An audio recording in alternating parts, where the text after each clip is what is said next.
Was this area kind of fucked up in the past? Oh yeah, when I was a kid. Really? Yeah. Oh, you gotta choke up on the mic. Okay. He was I don't know how much he'd appreciate me saying this, but like whatever you're. He was an MLD from the area. Was a MLD. Maniac Latin Disciple. Okay, that's so it's like South Chicago got the GDs. Yeah. The Latin version of that's like the MLDs. Really? Yeah. I've been hearing that there's I'm from California. Okay. And I just got off work. I'm sorry. No, you're good. Yeah. You're good. Yeah, I don't know if you want to rep. Oh no, you're all good. Yeah, no, I'm from California, and I moved out here about 2 and some odd years ago. All right. And I moved to Pilsen, and yeah, I didn't realize how segregated everything was. Oh, big time. Yeah, no, I've always I feel like the red line, is the perfect talk about redlining. Mm-hmm. The red line is like the perfect example of how the city is segregated. You're on the south part of it, 95th to Howard, all like Hispanic and blacks. Mm-hmm. Once you go through the loop, everyone's kind of mixed, but everything north on, it's all white people. Yeah. I actually found so I'm like real north, right? So my area feels very Mexican. Yeah, this this part of the north side is Mexicans, but my father, he's Puerto Rican. He was Humboldt Park, it was all Puerto Ricans, but they would always hang out here and stuff. Okay, doing crime and shit. Yeah. I remember, I freaked out when I was driving here. I passed this barbershop called Betty and Nick's. Yeah. Oh, right down the street? Yeah, it's a couple blocks away from me, 5 minutes. Yeah. And that's where he used to take me because it was $5 haircuts. And I remember we would get the card, and to make him laugh, because he's driving around, he's be under the influence. I would I was like 8 or 9, and I would the E in Betty, I would make it an O. Yeah. And then the N in Nick's, I would make it a D, like booties and dicks, to try to make them laugh.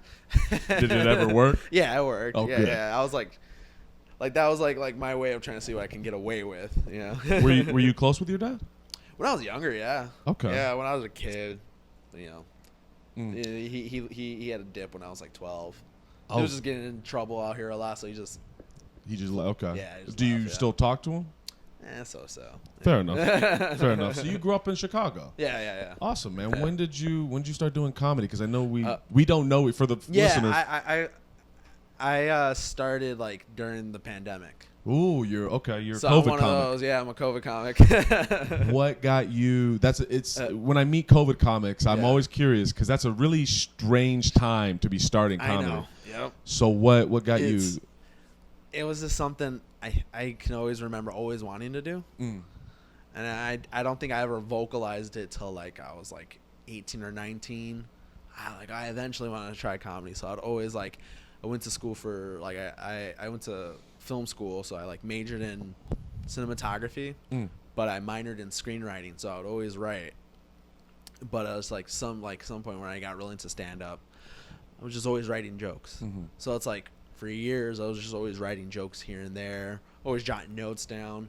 Started off from roast sessions with my friends, so it's if we're not, it's back of the bus shit. Yeah, so it's if I'm not roasting them in person, I'm thinking of what to say to them next time. But I think it was always me being from the south side, everything's up north. I'm pretty sure. Is that why you probably went from Pilsen to here? It's Yeah. When I first moved here, I didn't know. Have you ever lived away from Chicago? No.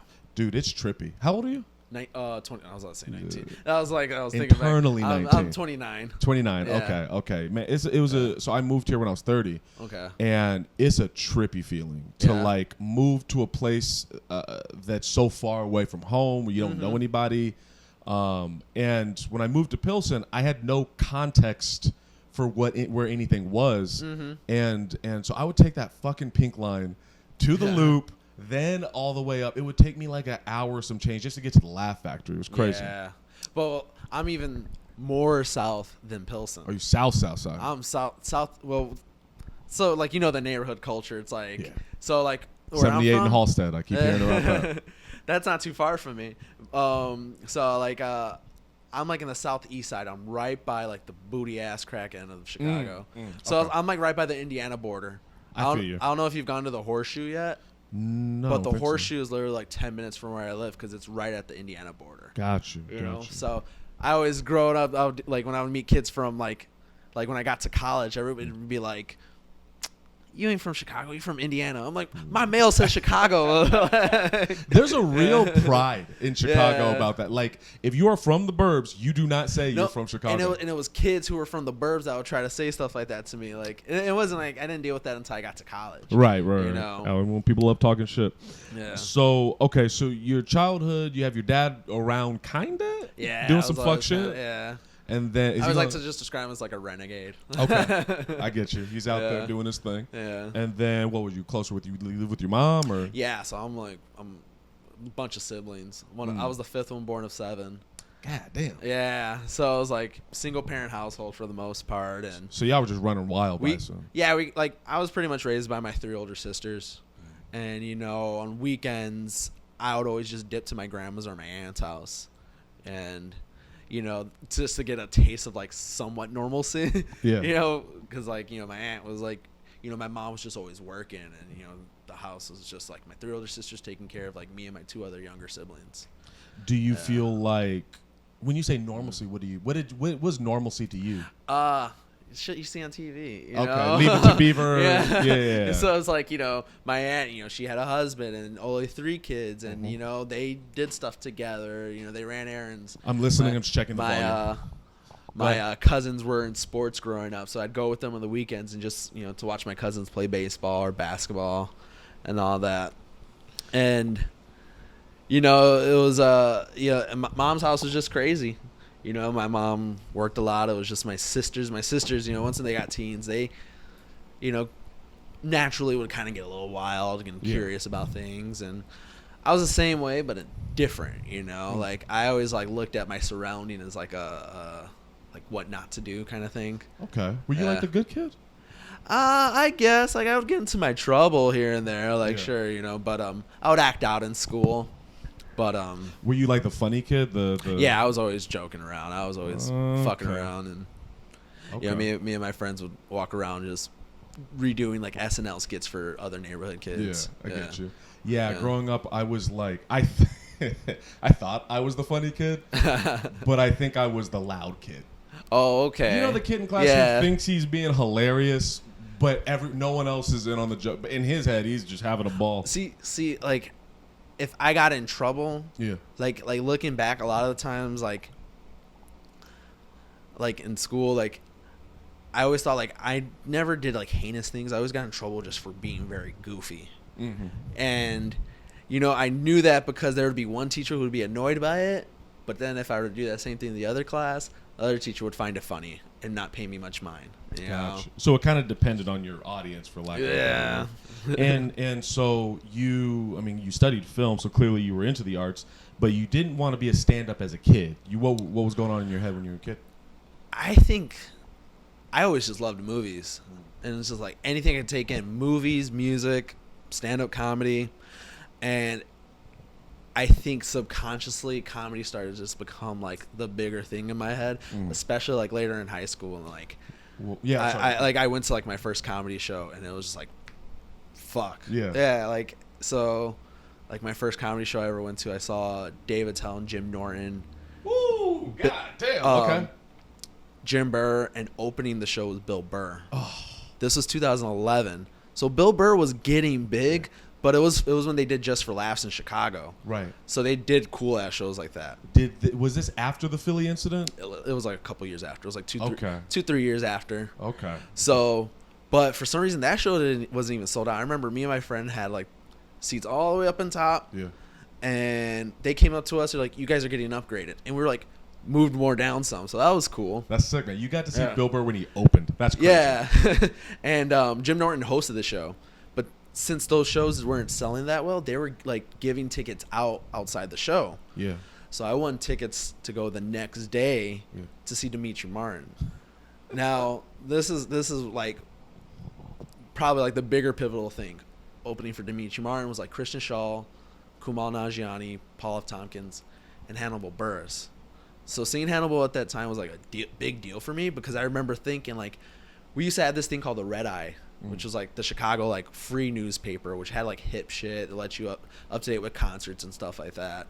Like I remember like I still got clippings from when they like wrote about Odd Future once. Yeah. You know, so it's like, I remember reading an article about Hannibal Buress like a few months before that, because that was around the time Hannibal was just concentrating on stand-up, because he was working for SNL, didn't like it and quit. And I remember thinking, like, this guy got to write for SNL and quit? And he's from Chicago? Like, this dude's nuts. Yeah. But, like, I saw him do stand-up, and it's just like...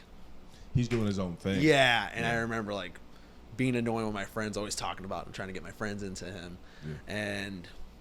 you know, he kind of was just always, like, my guy up until, like, you know, all the way through college, you know. He was just, like, someone who, when I got into him was when I first got the idea, like, hey, I would like to eventually do this. Okay. And it took me, like, 10 years to do it. Yeah. So, I guess, first off, growing up in Chicago and having those things be around must have been really cool. Yeah. Like where I was from, like when they say California, people are picturing like LA or San Francisco or whatever. But I was from Riverside, which is far enough from LA and San Francisco to just be its own little thing. Yeah. And yeah, I didn't really grow up with getting to see live stuff like that. So I'm really that's sick that you're able to see that. Yeah, see, that's the one cool thing about Chicago is like once the summer hits, you can be busy doing something every weekend. Summer in Chicago is no joke. Like my thing was like concerts, like in high school, so it's like going to like a comedy show, it's like going to a concert, you know. What? So, and you were saying you were really into movies. Okay, it's a cliche question, but I gotta ask. Do you have your top 5? It's like not in no particular order. Okay. Who Framed Roger Rabbit? Okay, classic. Blue Velvet. What is that? Is that Denzel? No, David Lynch with Dennis Hopper and okay. Kyle MacLachlan. Okay, I don't know what. Laura Dern. It's amazing. Okay. Jackie Brown. It's like a cliche dude answer. No Country for Old Men. And my 5th one. Shoot. The 5th one's always the hardest. Yeah, it's always the hard one. Yeah. Like what comes to mind is Clerks. I just love Kevin Smith. Yeah. But it's like not more so Clerks, but I'll just say like Kevin Smith's like influence, I guess. Like, you know, just the whole get out there and do the shit type of thing. Yeah, mine are Wolf of Wall Street, Goodfellas, Goofy Movie, The Goonies. Okay. And I think my number 5 is gonna be what is it called? It's called. I literally bought it today. It is right behind you. Yeah. The Art of Self-Defense. That I've never seen this. It's god damn it. It's so good. It's so good. It's See, I remember like I remember I know what this is, but this is like a 20 when did it come out?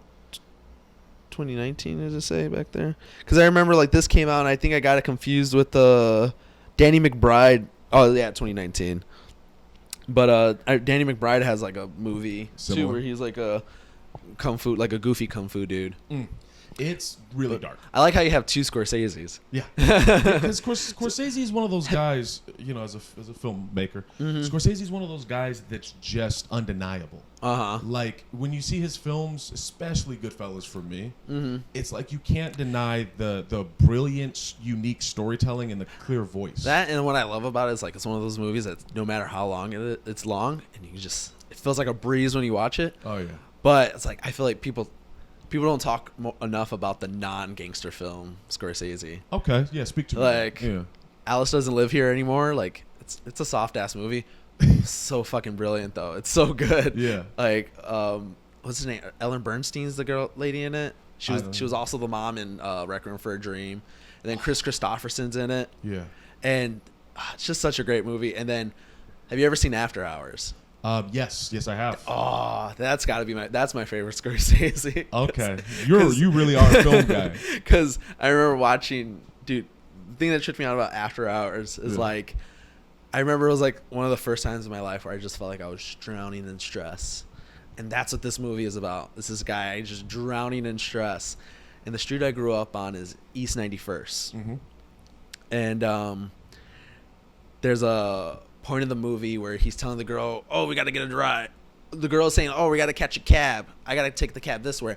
And she turns to the main character, where are you taking the cab to? This motherfucker said East 91st. Yeah. So it's just like one of those movies where I watched it at a perfect time and just like felt it, and It it's just hilarious. Yeah. Like, you know, and it's like I felt like it was good for Scorsese to do that, because then bringing humor into his stuff after that was at ease. Because when you watch Goodfellas is fucking hilarious. Yeah.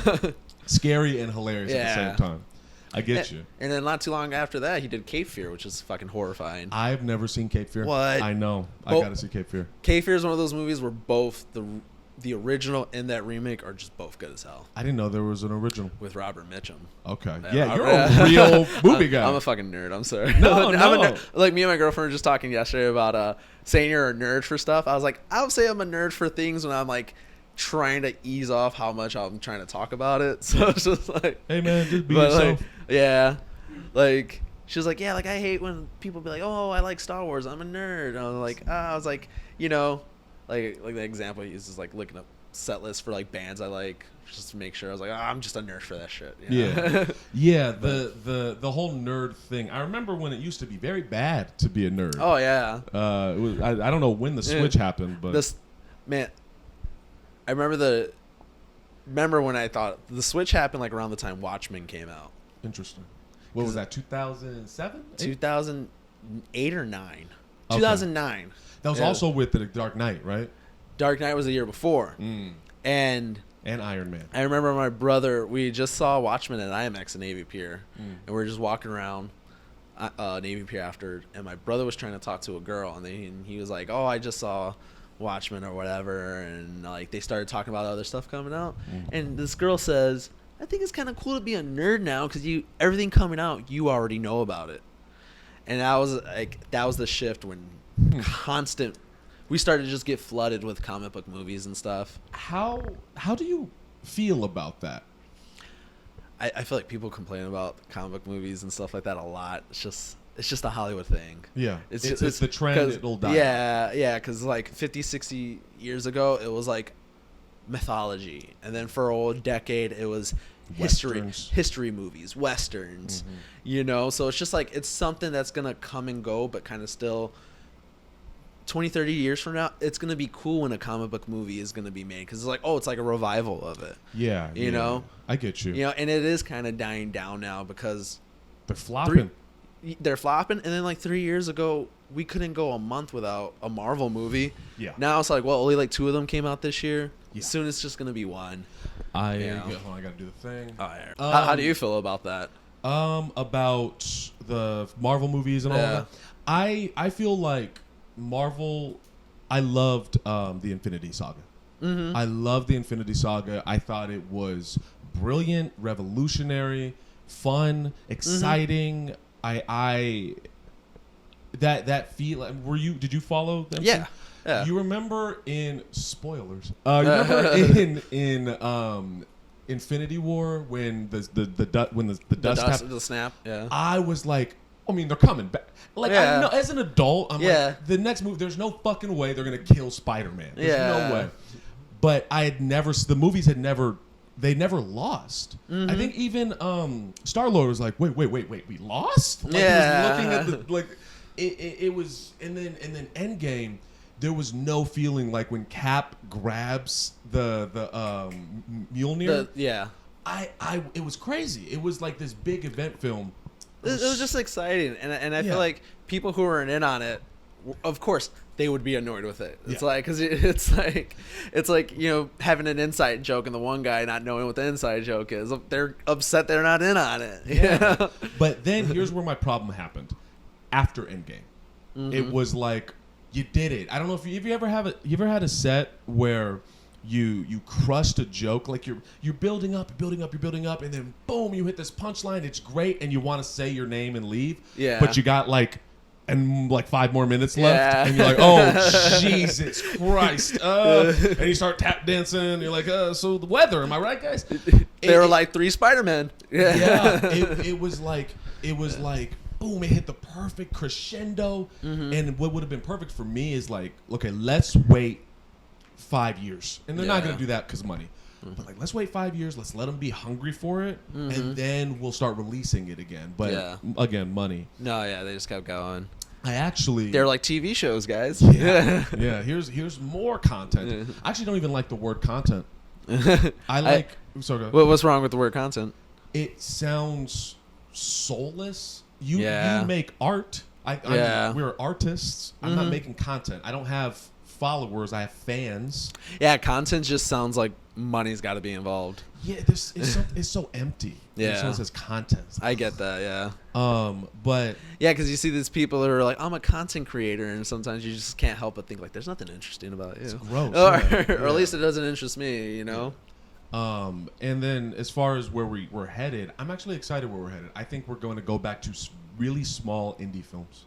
It's my prediction. Oh, and I think that's kind of been the case. Like, people, I always think if there's something you want, either make it yourself or go look for it. And in terms of like the amount of movies being made, you can look and find the stuff you want.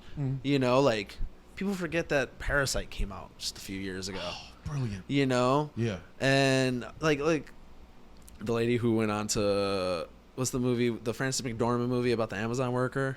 She went on to direct Eternals. Yeah. But it's just like, the stuff's out there. Yeah. You know, you just got to find it. It's and it to me with the writer's strike and the actor's strike and all of this stuff, to me it's leaving it's leaving space for new people, new blood to come in. And so you majored in film. I'm excited to kind of connect with you. I'm directing my first short film. Nice. Yeah, I'm really excited.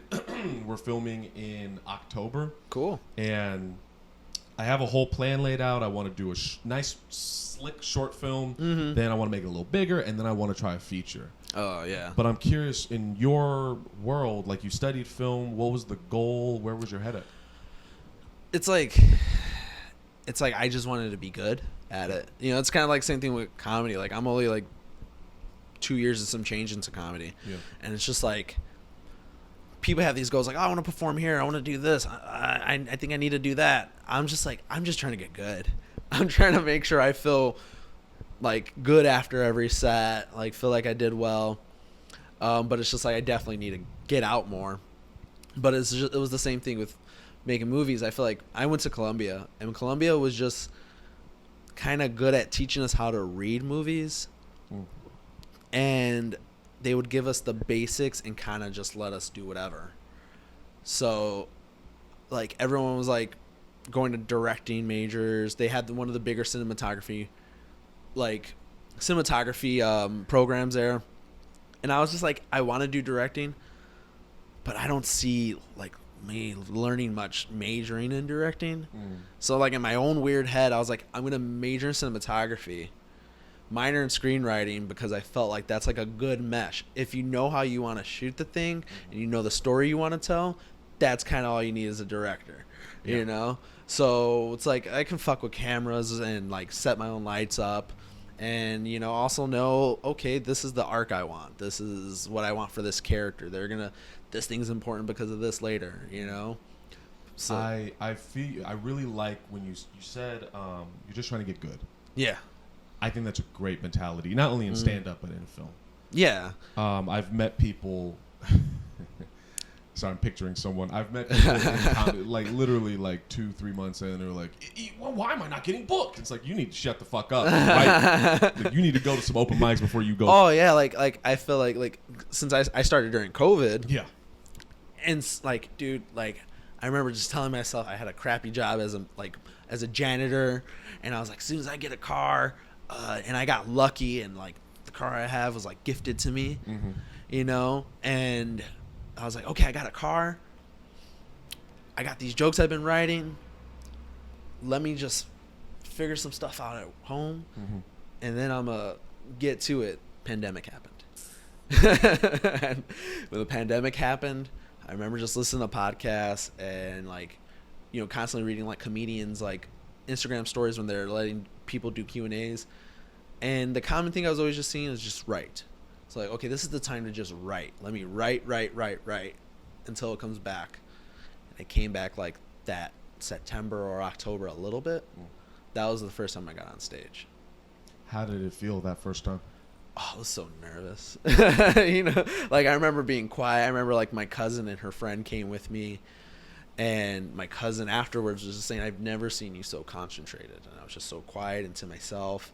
I remember going out to a comic, and just being like, how does it work? And it was at Comedy Bar, and it was when they were doing the spin the wheel thing. I wasn't around for that. Oh. Sounds like it wasn't fun. So it was like, there would be things where it's like, oh, like you spin the wheel to, like, the people are going to heckle you.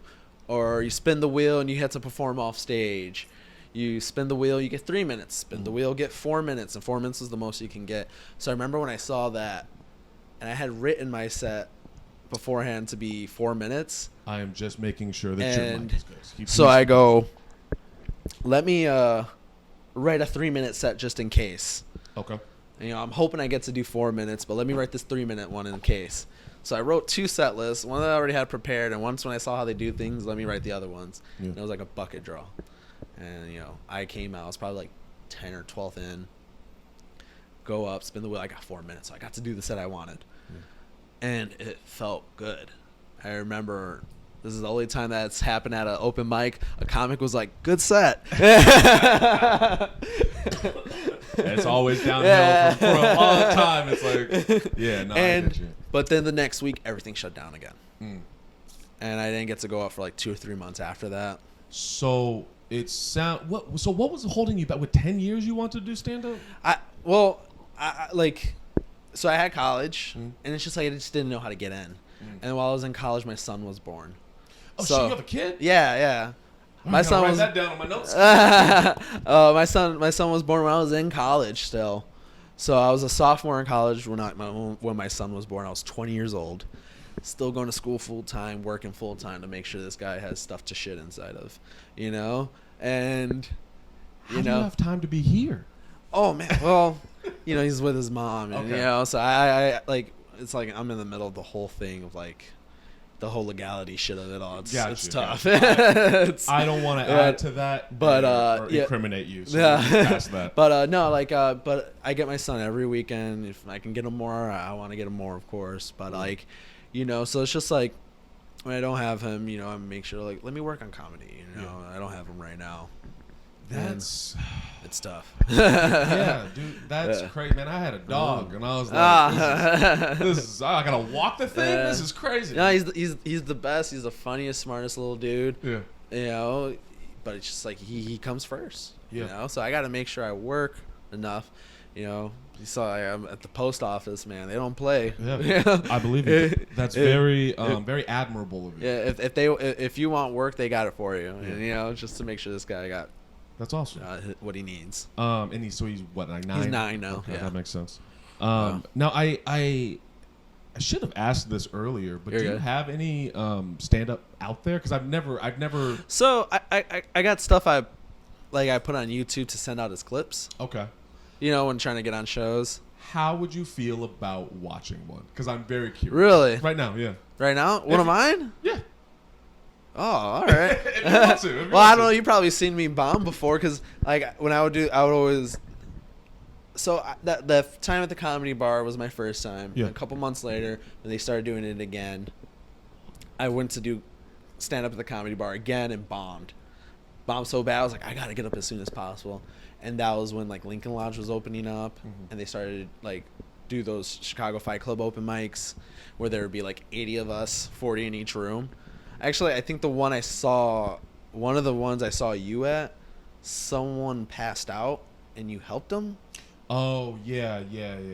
I had a friend there who was a doctor. Okay. And so we found this dude in the bathroom, and he's like, you ever seen somebody who's almost beyond blackout drunk? You're like, okay. You might have alcohol poisoning. Like, you're moving. You're done. Yeah. It's around for you. Eat some bread, drink some water. Yeah, I remember that because it's just like you were sitting down at the time, so it's just like when I would see people sit down, you know, that always like sit down on the stool? Yeah. I was like, okay. Yeah. It's like there's like a different level of comfort when I'm up there still like shaking a little bit. I appreciate that. I have plenty of comics that are irritated with me. Oh no, I think I admire it because it's just like I'm still trying to get over being comfortable up there. Sure. You know, it's just like I'm still trying to find my own voice, you know. With the, I mean, for me, with sitting on the, I think it's about whatever makes you comfortable. Like you're saying, you're developing your comfort. You are just getting on stage, you're getting those reps in, and then eventually you find a groove. And for me personally, my groove tends to be me sitting on this. Like, I'm just comfortable. I don't know. Yeah. But like, no, comics hate that shit. When whatever. it's like they clearly haven't found their own thing if they hate it. Yeah. So. Oh, they fucking hell, you cocky fuck. Oh, you're Bill Cosby before the rape allegations. Like that's. But no, so first off, you bombing. That's, I mean, you know, everyone bombs. Oh yeah. But I don't know if you know that I have a memory issue. Mm-hmm. Do you know that? No. Okay, so very long story short, shitty traumatic childhood, marijuana smoke, and a head injury from being attacked has led me to have a really shitty memory. Yeah, so like I'm sure we've talked. I'm sure I've seen you perform. I don't remember it. Oh, yeah. Which is annoying and inconvenient in my life. No, you're all good. Thank you. Oh, but if we could. I would love to. Yeah. I'm just curious. Sure. I don't have much context. Is it on like YouTube? Yeah. You just look up. Okay, this will be fun. Yeah. Okay. I'll let you type it in. Yeah. Yeah, I got a weird name. Yeah, how do you pronounce it? Agapito. How is that going with writing your name on the lists and hosts and shit? I always know it's me when they're like, When they take a long sigh. No, it's like when I was a kid and we would get the when I was a kid and we would get a substitute and let's see. This one that just says clip submission. Yeah, like I always knew the substitute teacher was about to say my name because they'd be like, "I'm gonna need some help with this one." Yeah. And you write Agapito on the? Yeah, Agapito Rodriguez. I'm very good for you for not changing it up. Oh no, I remember when I was in Columbia for screenwriting. This first screenwriting teacher I had, I don't even remember his name. He was such an asshole. Yeah. And he was going through. He was like a yoga instructor, so he was very chill. And he was just like, just make the story make sense, be clear. And when he was going through our names, he's like, Agapito Rodriguez, like, you pronounce it right. And I was like, he was like, who's that? Which one of you is it? And I was like, me. And he looks, he goes, do me a favor. Just take this piece of advice. When you write something, don't ever change your fucking name. I was like, all right. Yeah. But it's just like, I know you don't hear that often. Yeah. And it's just like, I can look at that as like a bad thing, but it's just like, you know what? He's right. He's a douche about it, but he's right. He's a douche about it, but he's right. Yeah. Yeah. No, there's a buddy back where I was from he's Mexican. I'm not gonna say his whole name because for a lot of reasons. He's Mexican but white passing. Okay. And he changed his name so that he wouldn't have to be presented as Mexican. Like he really, I'm sure in the black community, there's a lot of self-hatred that there's that too, but it happens because of the generation thing. Okay. Like Latinos, like if you're first gen here, like your parents are the ones that moved here, you have a lot more pride in it. And when there's kids, like I'm second gen on my father's side, who's Puerto Rican. My mom's Mexican. I'm third generation. So by the time the third generation hits, we don't speak Spanish. We're not that in tune with the Mexican culture. Yeah. And like, so there's like that pitting against of like first generation kids are so prideful. So they'll look at third generation kids and say remarks like, oh, you're not even a real Mexican. That's fucked up. Yeah. So it's like, and like I have a joke about it, like, I'm Mexican and Puerto Rican, or as my Mexican friends would say, just Puerto Rican. Yeah. So it's like, growing up, I kind of like took like offense to that, but it's just like, okay, why did I take offense to that? Oh, my home was like this. They were coming from this. their parents came here with nothing, so it's like they probably don't have much more than their parents. So it's just like all they have is that pride in that culture. So it's just like you kind of just gotta like dissect why it might be, you know. And I'm always like the negative route, getting angry over it is easier, than just trying to just talk it out or find a way out of it. You are a very reasonable person. I try. My knee jerk is always anger. Oh yeah. Always. My knee jerk is fuck this person. But you've exercised it. Yeah. So it's like I'm working on it. And I have too. Yeah. And it's just like, It's anger is working on yourself is so fucking hard and exhausting. It makes sense when people don't. Yeah. People are like, fuck it, let me do some coke and some heroin and sit and watch Netflix. Yeah. But I'm going to restart this. Okay. Okay, so we're gonna listen to some of your comedy. Sure. I'm so curious. Yeah, you're all good. All right, let's see. That was a little weird. Can we just all just take a quick deep breath together? So like So quick context. The reason why I did this thing in the beginning is because the host messed up my name. And when they messed up my name, not only did they mess up my name, they thought another Hispanic dude in the crowd was me. So even though I'm standing there, he's trying to get this other guy up. Yeah. And then he tried to do something. He was like, oh, I was like, no, it's me. And then he tried to like, I couldn't tell if he was trying to bust my balls or not, but he was just like, oh, how tall are you? And I was just like, taller than you. And just like mess around and be funny, but like it was awkward when he got off. So, well, I mean, first off, good for you for acknowledging it. Yeah. That's like, I think that's something that I had an issue with that when I first started doing comedy. I was like, well, I got to get on stage and I got to focus on my jokes. And it's like, you also got to, stand up is so cool to me because it's so being present. Like, it's not like a play where you have your written stuff. It's not like a film where it's done. It's not. Music is in the moment, but it's pretty much done the same way. And you're dealing with different personalities. No one's going to be the same as the last, All right, let's see. Just quick context for that. Yep.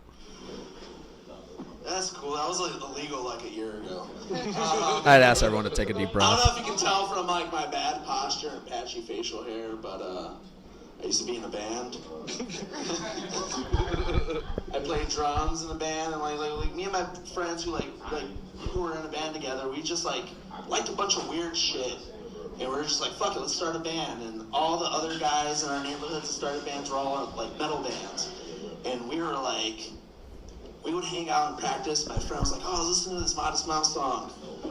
I think we should do the guitar like this. And my other friend was like, I was listening to Pixies. We should do the bass like this. And I was playing drums. And I was like, I was listening to Ass and Titties by 3 6 Mafia. And I really liked the hi-hat. So it's like we were just like a big culmination of weird. And it was just... Yeah, just weirdos. So would you? And I'm one of the issues I had, especially back home, was telling people what to do and giving people my opinion when it was not asked or was not necessary. And this is me working on myself. If you would like to hear an opinion of mine, I will present it. Sure. My opinion is, I would suggest. How do you still do this joke? Yeah, I still do that. That was actually like my first time doing it. Okay. So I was so fucking wordy, and I say band 6 times. Yeah. Okay, then never mind. You probably already know what I would have said, which is just cutting the fat. Oh yeah. Yeah. You get it. It's stand up is interesting. Oh, sorry, go ahead. And you should keep doing that because so many and you did it perfect by saying, "Hey, would you mind?" Yeah. Because it's just like. It's like when people say stuff about questions. Like earlier, I was just telling my girlfriend the worst question is the question that it isn't asked. And sometimes same thing can go for opinions or suggestions. Like, I'm the type, I'm welcome. Tell me the shit. Yeah. Yeah, I used to be a fucking ass about it. A new comic would show up and I would write out a whole chart and I'd be like, listen, this is how you do comedy correctly. Like, yo, you don't know me. We just know what we're doing. But yeah, no, I appreciate the compliment to how I'm doing that. And Yeah, it's stand up is one of those things where like you just have to fail and figure it out, and it's humiliating. And a lot of a lot of people don't get that. Like I do a bar show. I think I got you down for that one. No? When Fuck, I don't know. Okay. I think sometime like either I don't know if it's the one next week or sometime next month. my calendar's up Let's there. see. I will literally go check. If Next it's Wednesday, the Small World. The Small World? Did I hit you up for that one? I don't think I think so. I was meaning to. Okay. I'll do it. Oh yeah, I'll get back to you. Yeah, just let me know. But like people in my neighborhood who like come to my or would come to this local show I do. Oh yeah, I got you down. September 20th. Okay. Yeah. Do I have that written down? Oh no, that's August's. Oh yeah. September. Yeah, Okay, yeah. Please keep But, talking. I'm listening. But yeah, like the people who from my neighborhood that will come to the shows, like I think they're expecting us to be fucking like what they see on TV right off the bat. 9 p.m. 335. Yep. 3325. Yep. Got it. That's it. But like, and people start. I think I drove some regulars out that bar who would come every other Wednesday. Yeah. You know, I think I drove some of them out because it's just like, if it's not me, like me, I started that show just to be able to have a space to give myself time and try new stuff out. Mm-hmm. But everyone after me are gonna be good. But sometimes, like, All right. yeah. But sometimes, like, if people are loud, sometimes the comics may get irritated naturally, and like, but like, I try to create like a hub of folks in the certain part of the bar who are paying attention to the show, and like people just don't get that comedy is like a thing where if you're going to see a comic, especially at a local bar, you're seeing them work on stuff. You're seeing them trying to get good at it because we're, to ring back to what we said earlier, just trying to get good. Yeah. You know, and whether people realize it or not, that's all we're trying to do with going to open mics and these shows. That's something I think if you learn a skill, you understand that. You understand failure. Have you ever met someone that doesn't do shit? And so they don't understand the process of learning how to do something. Oh yeah. It's okay. So you do film, you do stand up. Do you do anything else? You play music or? Well, I used to play drums when I was younger. Okay. Yeah. So get ready for my ego flex. Yeah. So I'm a sign language interpreter. Okay. I studied ASL a little bit. Okay. Yeah. okay, Yeah. so okay. Sign language interpreter. I play music. I'm making a short film. I do jujitsu. I do Nice. stand up, and I'm learning how to draw. Okay. All of those things require fucking failure. Yeah. But people have it in their head that you just pick up a guitar and you should be able to play guitar. Or you get on stage and you should just be funny. I remember like one of my first lessons with that was with my grandpa. Like for some reason I was like, I just want to play the trumpet, and my grandpa was like, "You want to play the trumpet?" He got me a trumpet a couple weeks later. He gave me the trumpet. And I tried so hard to play, I couldn't figure it out. A month later, he came back. Let me see what you're doing with the trumpet. And I was like, ah. So I pull it out, and I just did one big like loud noise out of it. And even though my grandpa was hard of hearing, even that motherfucker went like that. And he was like, "You don't know how to play." I was like, I had been like 7 or 8. Oh Jesus, yeah. Motherfucker took my trumpet, and I was devastated. Yeah. Like, even though I didn't know how to play, but I was just so interested in it. And Yeah, you got to give people time, give people space to fail. yeah, And I think, I don't know. I don't think. Let me get my thoughts together. You know when you say something. yeah, I think people, and this is what's good about college too, it lets you be around other people that know shit that you don't know, and it allows you to understand how little you do know. yeah. It feels like the more you learn, the more you realize you don't know shit. But these are my opinions and thoughts. Yeah. I wrote something else down. I can't find it. Oh, okay. So you have a seed. Yeah. Do you plan on producing more seeds? Not at the moment. Okay. Yeah. Just making sure this guy's good, and like, like on top of like doing comedy, like, part of me wants to be able to like, oh, I eventually want to buy property. I eventually want to make sure I'm good. Like, what is the goal with comedy, or is there a goal? See, right now, like, I love to write. I love to come up with shit. So it's just like, the goal with comedy right now is just to get good at it. It's simple as that. If I can get booked places, I want to get booked as much as I can. You know, but like, ultimately, like, I just want to be able to create. Ideally, I would just love to just create for a living, but you got to create for free for a long time before you get to create for a living. I get you. So it's like, you know, I love that idea. You got short film, maybe eventually a little longer, and then a feature. I would love to one day have a show that I'm writing or running. Do you have any projects you're working on right now? Any film? Just stuff that I'm writing right now. It's just in the first process. There's a couple things. Okay. You know. Are we allowed to know any of the details? If not, that's okay. So, well, yeah, sure. Yeah, because so it's like where I grew up in South Chicago is like it's a mixture. Like, you know, when people think South Side, they right away think of like black people on the South Side. But like where I'm at, it's a mixture. It's like integrated of like black and Mexicans. And then if you go west, black people, and then you go more east, it's all Mexicans. But where I am was like in the hub of that, where it's like a mixture. So it's just like, I always just love this idea. You ever watch like the movie Slacker? Oh, I know what it is. The Richard Linklater movie. I know that in Inspired Clerks. Yeah. So it's like just like a Talking Heads movie where it's just these people, literally like the camera's just going back as these people are walking towards the camera having a conversation, and then if they walk past a cafe, the camera will then turn into another conversation, and the camera's just flowing around to these different conversations. And so I was like, the idea stemmed like South Chicago Slacker, and then I was like, okay, I would like to do something where it's just like different vignettes of people in my neighborhood, because it's just such a different collective of folks.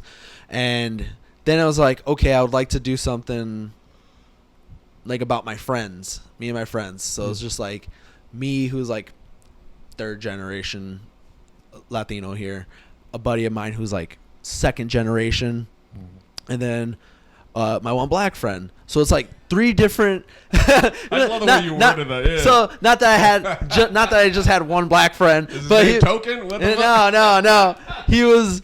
It was my buddy Chahari, and like me, Caesar, and Chahari just always hung out in the lot. So I thought, I was like, oh, it would be cool to do something about the three of us. Yeah. And, you know, because it's just like we all came from like single parent homes, but one home they spoke Spanish. One home my mom was a single parent where like the kids were raising each other. Chahari, single parent too, but like, you know, his siblings, like they were like, we all went to different schools too. Chahari went to a charter school. I went to public school. Caesar went to Catholic school. So it was like, this is all very different here. Somehow we would always come together every day after school and jerk around and play. Yeah. And, you know, our mother's very different. So I was like, that'd be cool if it's something where it's like the first episode's about them. Then each episode to kind of go off the Slacker idea where you switch the story up. Okay. To like have a 10 episode thing where it's like one episode can be about the mothers. Then I come from having a bunch of sisters. I can make an episode about my sisters. And I thought of like a neighbor that I grew up with downstairs from me. He was killed not too long ago. And when I got that news, it was in the middle of when I'm writing this stuff. I was like, you know, I knew what he was up to. Like he was in the middle of like getting his life together, and he just got a good job, and essentially motherfuckers were just hating on him. But you know, when we were younger, you know, he used to like, you know, sell weed and stuff. So I was like, oh, there can be an episode about him. And like, then, you know, there's these, you know, there's like the crackheads or the homeless people, but there's this one guy in my neighborhood who is like, just walks around. He's not a crackhead. He's just like not all the way up there, but he seems homeless. So I was like, man, it'd be interesting to just have something about him, not to like exploit that necessarily, but just to show like this exists, these functioning people, like, and they're around and they have a story as well. Sorry, go ahead. So it's just like, that's kind of like one thing I'm working on, and I would love for that idea to see the light of day. Yeah, no, Yeah. I hope it does. I hope that we look back on this. Yeah. and remember when I was trying to figure this shit out? Yeah. I gotta, and you can correct me if I'm wrong here, but I really pictured a Stand By Me type of. That's, yeah. yeah, that's one of my favorite movies. Oh, really? Yeah, I love that movie. Great movie. Rob Reiner. Oh Yeah. my god. But I picture, coming of age, different perspectives. It seems like you're so you care about just self-expression, and that is rare. I think that's a very good quality you have. Oh, I try. I've been curious about this. I want you to wait till we're near the end of the episode to ask, because it was going to derail a lot. Yeah. Your tattoo? Which one? The Gene? Yeah. Oh, I got that. I got this because It's in frame. Perfect. it's my son. So my son, I remember thinking that's what he's gonna look like, and sure enough, when he was born, that's how his hair grows. He looks like Gene. That's great. That's fucking. Do you like Bob's Burgers? Oh, I love that show. Okay. Yeah. I thought you just saw some shit on the internet. I haven't watched the last few seasons, but those first 3 or 4, oh my god, it's I'm with you. brilliant. Yeah, but my son, he's he went through his little chubby phase. He's stretching out now, but that's how his hair grows, and he looked like that at one point. That's such an interesting homage tattoo. I've never seen anything like that. Yeah, I got. Do you anime? Give a fuck about anime? Oh, me and my son, because my son's really into anime. Yeah. And growing up, I was 1 foot in, 1 foot out with anime. I would always be I like anime movies more than the shows. Certain shows I would fuck with, like Yu Yu Hakusho, Samurai Champloo, Cowboy Bebop. But when my son got into the anime, he very early on watched Naruto, and I was always reluctant to Naruto because I love Dragon Ball Z so much. But when I watched Naruto with him, oh my fucking god! I literally just started One Piece today. Nice. I did the first episode. I'm So, halfway through the first episode. I remember watching some of One Piece when I was a kid, but that's another show my son likes. We just watched One Punch Man. We just caught up, so it's I'm very aggravated with that ending. I 2 things. First thing, Samurai Champloo, Mugen. Oh, nice. Yeah, hurt like Hell a yeah. motherfucker. On the way here, I was just texting my son. That's since we finished One Punch Man. I was like, we should start Samurai Champloo next. Oh, he hasn't seen it. Oh, So he's not. when he was little, I was rewatching it Right. when he was 4 or 5. So he probably might remember some of it when I was watching it then. That's okay. I have one thing, and then we'll do my wrap-up question. Okay. And that thing is it's just a comment. I don't know you that well. That's Yeah. why we do all of this. Yeah. But you seem like a great father. I try. Yeah. It's literally all the fact that you are trying. Yeah. To get tattoos for your son, the weird Yeah. ones, but to get a tattoo for your son is great. Yeah. To be sitting and connecting with him, watching TVs is. I think those little things, as he gets older, I'd imagine he'll appreciate. Oh, I hope so, because right now he's 9, so he's going into 4th grade. He's getting into that little shit stage. Yeah. He's starting to talk back, and like over the weekend he was trying to roast me. I'm like, bro, do you know who you're talking to? All right, I'm gonna do this. Yeah, I try. I hope. I mean, I just worry a lot now. You seem like a very Yeah, I try. Okay.